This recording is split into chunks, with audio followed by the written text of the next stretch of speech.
Dessert Tamil ரிப்போர்ட்டில் மற்றொரு video பதிவில் சந்திப்பது மகிழ்ச்சியடைகின்றேன்.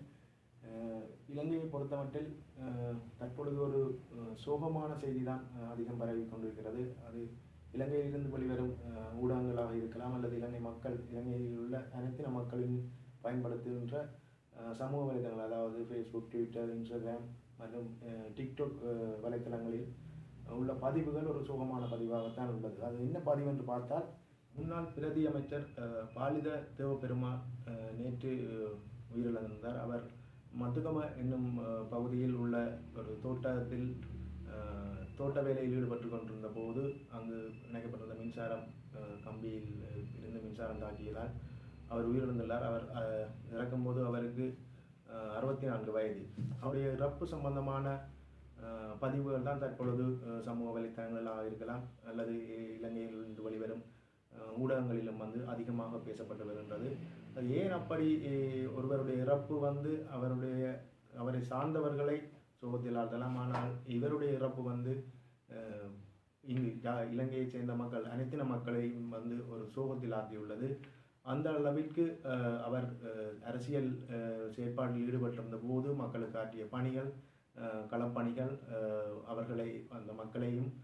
அந்த மக்களை சார்ந்தவர்களையும் இவரது இறப்பு வெகுவாக பாதித்துள்ளது என்றுதான் சொல்ல வேண்டும்.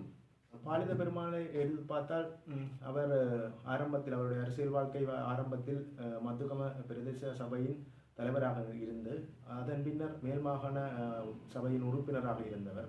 அதன் பின்னர் குறிப்பாக 2010ஆம் ஆண்டிலிருந்து 20ஆம் ஆண்டு வரை களுத்துறை மாவட்டத்தை ஐக்கிய தேசிய கட்சியின் இருந்து களுத்துறை மாவட்டத்தை பிரதிநிதிப்படுத்தி பாராளுமன்ற தேர்தலில் வெற்றி பெற்று பாராளுமன்ற உறுப்பினராகவும், அது தவிர உள்நாட்டு அலுவல்கள் அமைச்சு மற்றது வனவிலங்கு பாதுகாப்பு அமைச்சுக்களின் பிரதி அமைச்சராகவும் இவர் பணியாற்றி வந்திருந்தார்.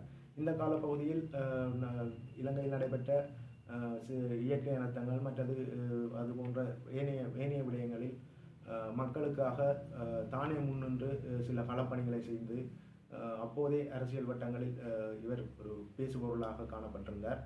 இந்த பாலித பெருமானுடைய இறப்பு தொடர்பாக ஏன் அதிகம் பேசப்படுகின்றது என்றால், அவர் தான் இறப்பதற்கு முன்னரே தன்னை அடக்கம் செய்ய வேண்டிய சமாதியை அவரே உருவாக்கியுள்ளார். அது தவிர தன்னை இறுதியாக கொண்டு செல்ல வேண்டிய சவப்பட்டியை தானே தயாரித்து ஏற்கனவே வைத்துள்ளார். அதைவிட தன்னுடைய இறுதி ஊர்வலத்தில் அழுகை குரல் இருக்கக்கூடாது என்றும், அழுகுவதற்கு பதிலாக ஒரு பாடலை பாடுங்கள் என்றும், அந்த பாடலை தானே எழுதி தானே பாடிய ஒரு வீடியோவை கடந்த காலங்களில் வெளியிட்டிருந்தார். அந்த பாடல் சிங்கள பிரபலமான பாடலின் மட்டை வைத்து அவர் தனது வரிகளை அதில் செலுத்தியிருந்தார். அந்த வரிகள் எவ்வாறு இருக்கின்றது என்றால், சவப்பட்டியிலிருந்து தனது இளைய மகனுக்கு கூறுவது போன்ற வரிகள்.